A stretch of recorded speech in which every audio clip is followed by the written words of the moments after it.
इस कलयुग में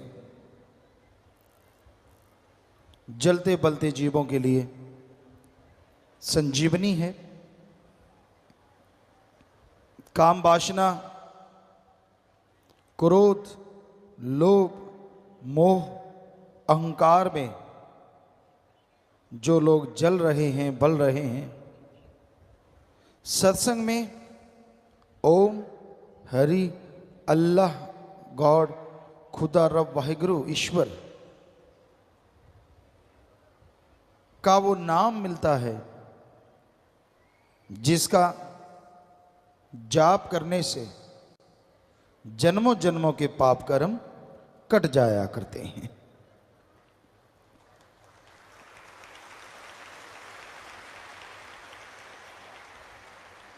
कौन नहीं चाहता कि वो बेगम हो? कौन नहीं चाहता कि वो निरोग हो? कौन नहीं चाहता कि उसका घर परिवार सुख शांति से परमानंद से जीवन जिए? हर कोई चाहता है कि ऐसा हो, लेकिन परमानंद के लिए हर गम दुख दर्द परेशानी की बीमारी के लिए एकमात्र उपाय, एकमात्र इलाज, एकमात्र टॉनिक अगर कोई है तो वो है मालिक का नाम। मालिक का नाम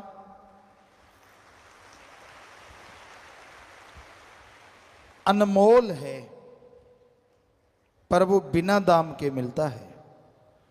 तुलसी जी कहते, ईश्वर नाम अमोल है बिन दाम बिकाए।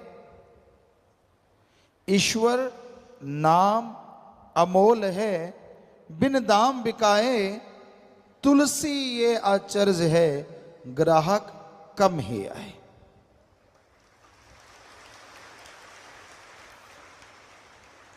ईश्वर का नाम अनमोल है, पर बिना दाम के वो मिलता है। तुलसी जी कहते, आश्चर्यजनक बात ये होगी कलयुग में कि भगवान का नाम भी फकीर बिना दाम के देंगे, लेकिन लेने वाले ग्राहक कम नजर आएंगे। वैसे देखा जाए तो आज राम नाम के ग्राहक बहुत बढ़ रहे हैं, लेकिन सारी जनसंख्या का देखा जाए तो तुलसी जी वाली बात बिल्कुल सच नजर आती है। हजारों में, लाखों में, महीने में लोग मालिक के नाम से जुड़ते हैं। ये कोई छोटी बात नहीं है। दिन रात ओम हरि अल्लाह वाहिगुरु गॉड खुदा रब की भक्ति इबादत में जुड़ने वाले बढ़ते जा रहे हैं। उतना ही काल महाकाल जलता है, तड़फता है, और बुराई के नुमाइंदे राम नाम को रोकने के लिए लाखों करोड़ों रुपए लोगों पे खर्च कर रहे हैं कि कैसे प्रभु का नाम रुके, कैसे कोई राम का नाम लेना बंद कर दे, कैसे कोई बुराइयां और बढ़ाए, बुराई को बढ़ावा मिले और राम नाम अल्लाह वाहिगुरु ईश्वर का नाम रुके। परलय महाप्रलय भी राम नाम ना रोक सकी। ये तो चलता था, चलता है और चलता ही रहेगा। राम अल्लाह वाहिगुरु गॉड खुदा यानी सुप्रीम पावर, उसका नाम कभी भी खत्म नहीं होता। परलय महाप्रलय में ब्रह्म तक लोग खत्म हो जाते हैं, लेकिन पार ब्रह्म ना कभी खत्म हुआ, ना हुआ था और ना कभी होगा। वो धुन है, वो अनहद नाद है, वो हरि रस है, वो अमृत है, वो आबो हयात है। वो है तो सब कुछ है, वो नहीं तो कुछ भी नहीं है। तो उस नाम से आप जुड़ो। जुड़ गए हो तो हमारी हाथ जोड़ के विनती, आप आधा घंटा सुबह आधा घंटा शाम आप जाप करके देखो, 2-4 महीने, हम आपको गारंटी देते हैं ऐसा सुख मिलेगा, ऐसी शांति मिलेगी जिसकी आपने कभी कल्पना भी नहीं की होगी।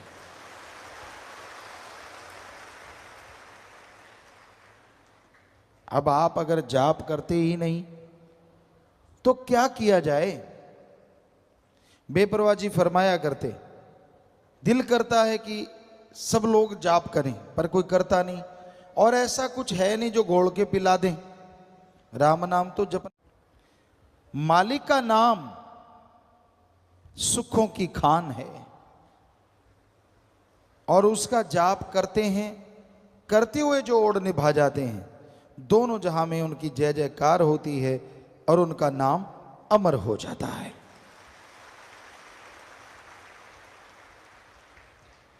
सच्चे दाता रहबर बेपरवाह जी ने फरमाया, बचनों पे अमल करना सीखो, राम नाम का जाप करो, मालिक के नाम की चर्चा करो, और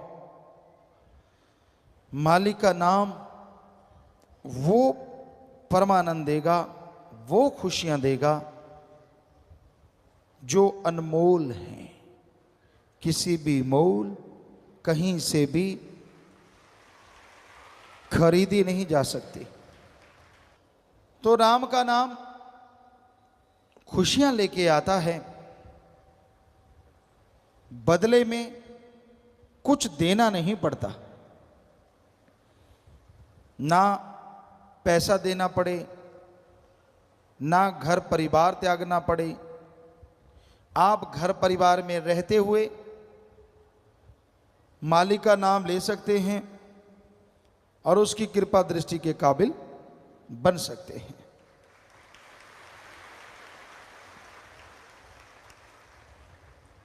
राम नाम जपने के लिए लोग सब कुछ त्याग देते हैं। इंसानियत की सेवा के लिए जो त्यागी तपस्वी यानी ब्रह्मचारी सतब्रह्मचारी बन जाते हैं, वो नसीबों वाले होते हैं। उनकी कुलें, उनके परिवार अति भाग्यशाली होते हैं।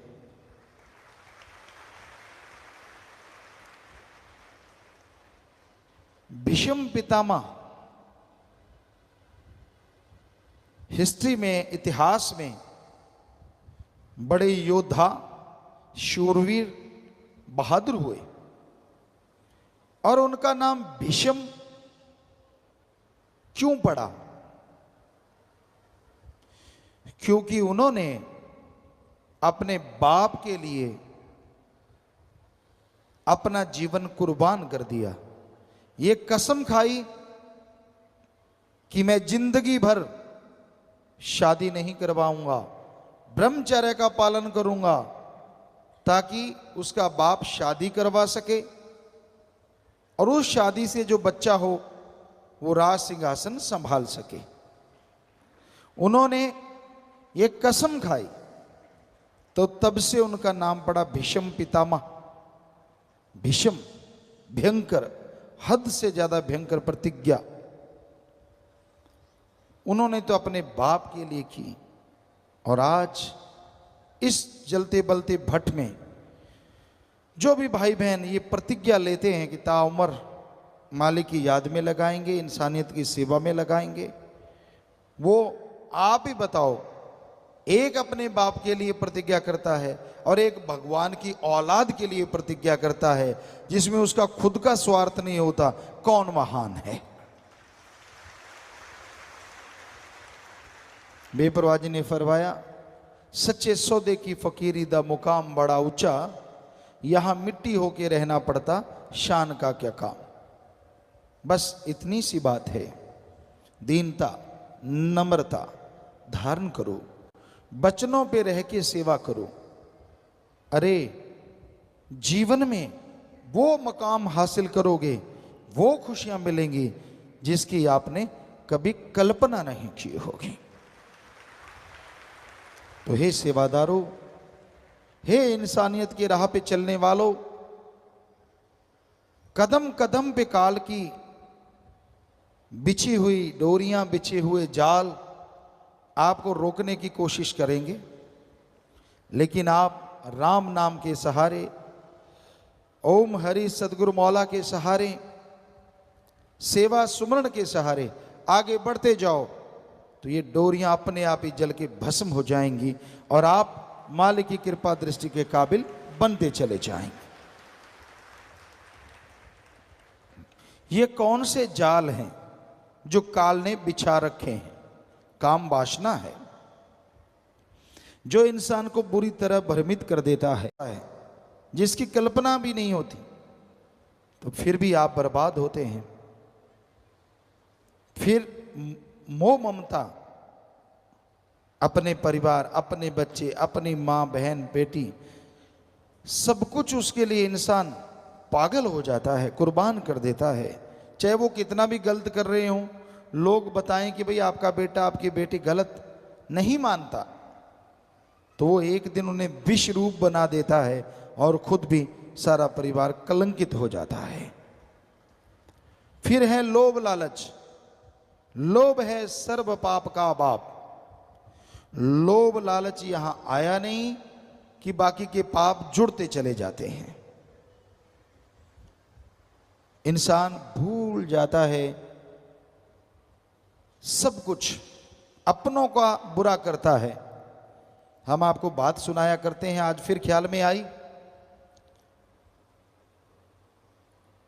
एक चोर था, बड़ा शातिर चोर, बड़ा ही शातिर, जिसे कभी कोई पकड़ नहीं पाया। इतनी सफाई से चोरी करता था कि कुछ पता ही नहीं चलता था, कोई सबूत नहीं। एक दिन बहुत धनाढ़ आदमी के घर सुबह हुई, नौकर चाकरों ने शोर मचा दिया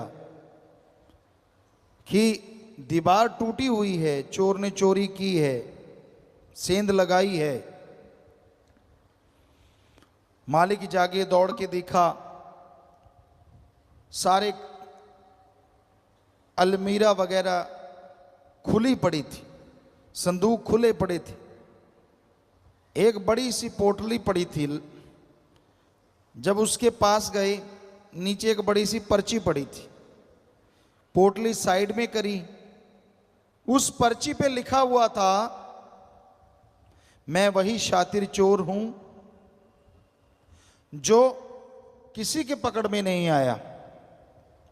रात में आपके यहां चोरी करने आया, मैंने सारा कुछ इस पोटली में बांध लिया, हीरे जवाहरात, सोना, सब कुछ मोती इसमें हैं। मुझे भूख लगी, यहां आपके मर्तबान हैं, उसमें वाइट कलर का कुछ था। मैंने सोचा ये बूरा चीनी है। मैंने उसे खोला, हथेली पे रखा और यूं फांक लिया। ओ, ये बूरा चीनी नहीं, ये तो नमक है। मैं बहुत बुरा हूं, चोर ने बोला। चोर कहने लगा, मैं बुरा हूं, अवगुण है मेरे में, लेकिन मैं नमक हरामी नहीं कर सकता। मैंने आपका नमक खाया है, इसलिए ये सारा सामान छोड़ के जा रहा हूं। चोरों के भी कायदे, चोरों के भी इंसानियत होती है। आज घोर कलयुग है। लोग एक चुटकी नहीं, ट्रकों के ट्रक, ट्रालियों की ट्राली नमक खा जाते हैं। और माया रानी जब सूंघती है, माया रानी सूंघा दी जाती है, तो पल में अनाप शनाप शुरू हो जाता है। जो राम नाम के गुण गाते हैं, वो राम नाम को उल्टा बताना शुरू कर देते हैं।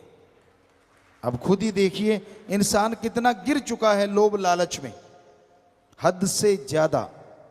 तो ये है लोभ लालच, और वो दुखी होते हैं, कुलें तक डूब जाती हैं, जीते जी परेशान रहते हैं, मरणोपरांत नरक में जाते हैं।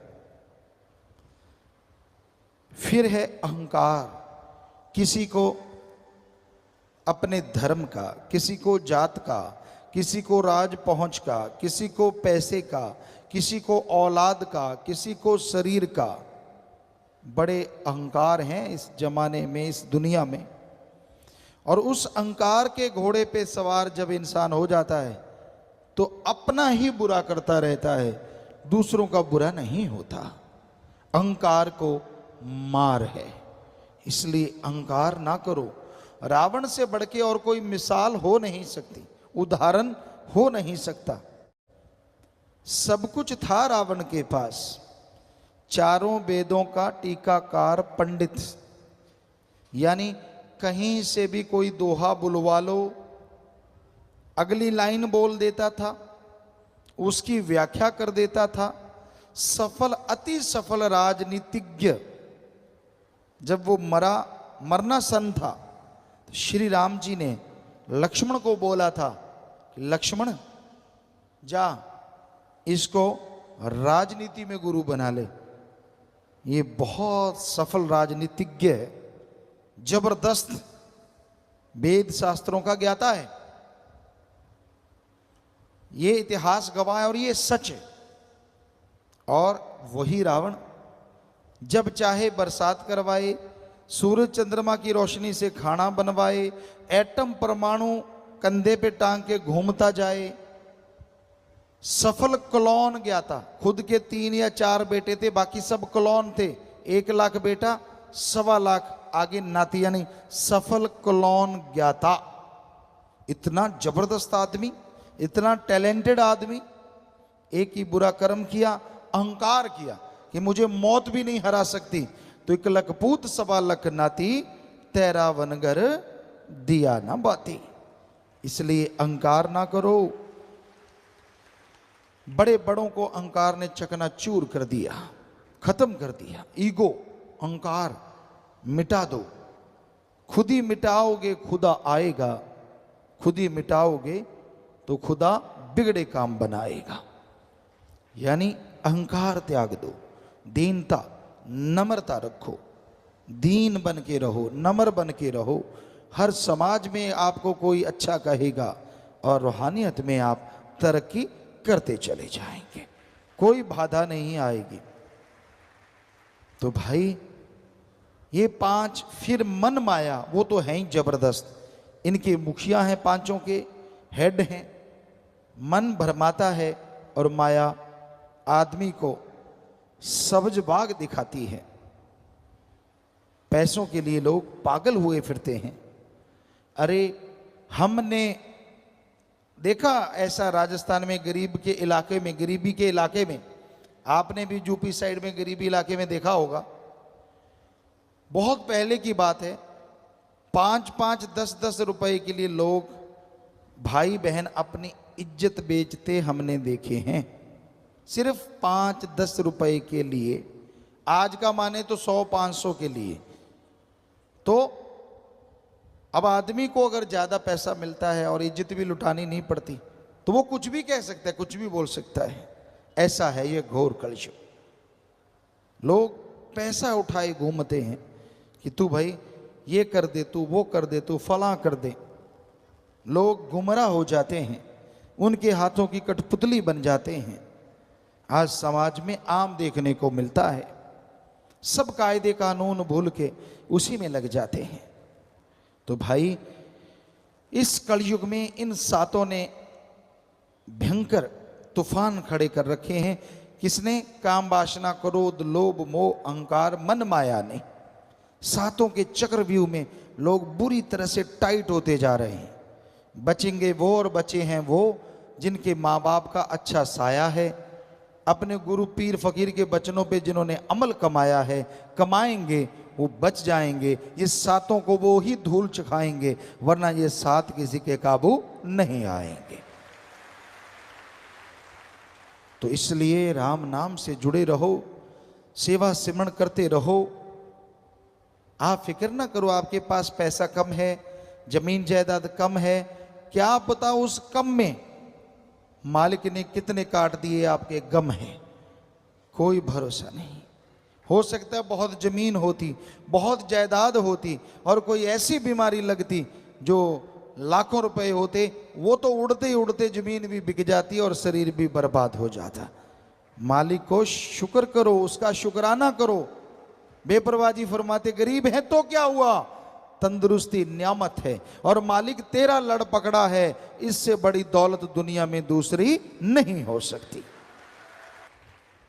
एक बार हम सत्संग करते करते, दिन में 3 सत्संगें होती थी, 7 से 9:30 और 12 से 2:30 बजे, और फिर 3:30 से 5:30, ऐसा 3 सत्संग डेली होता था।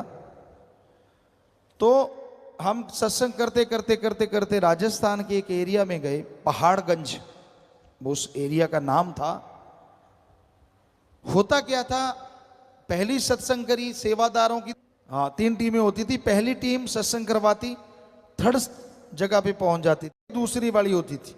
तो दूसरी वाली सत्संग करवाने के बाद टेंट वगैरह लगवाने के लिए तीसरी टीम के साथ जंगलों में चली जाती थी। यहाँ सत्संग होना है, अगले दिन का आसपास के जंगलात, खाली जगह, वहाँ टेंट लगाते थे और जंगल में हम सब लोग रुका करते थे टेंटों में। तो उस पहाड़गंज एरिया में सत्संग होना था, 3 सत्संगें हुई।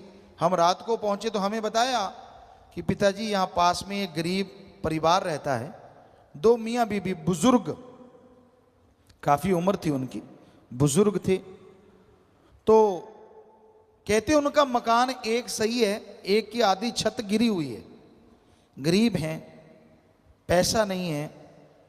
तो हमने कहा फिर, कहते हमने उनको बोला कि आटा ले लो। वो कहते गुरुजी आएंगे, यहाँ रुकेंगे, हमारा कुएं का पानी पियो, कोई हर्ज नहीं, पर क्या हमें कुछ देना पड़ेगा? सेवादार कहते नहीं, आपको कुछ देना नहीं पड़ेगा, बल्कि हम आपको आटा देते हैं, आपकी छत बना देते हैं, घर बना देते हैं। वो हाथ जोड़ के खड़े हो गए, दोनों बुजुर्ग बागड़ी परिवार। कहने लगे भाई हो सके तो माने थारे गुरुजी से मिला दो, कि अगर हो सकता है तो आप हमें आपके गुरुजी से मिला सकते हो। वो कहते हाँ। तो हमें कहने लगे गुरुजी उनको मिलाएं। हमने कहा जरूर मिलाओ। बुलाया, दोनों बेचारे बुजुर्ग, लगभग 70-80 साल के बीच की उम्र, मियाँ बीबी। हमने कहा बोलो बेटा, हम आपकी क्या सेवा कर सकते हैं? आंखों में आंसू आ गए। कहते गुरुजी पहली बात तो ये, आज तक कोई भी संत फकीर आया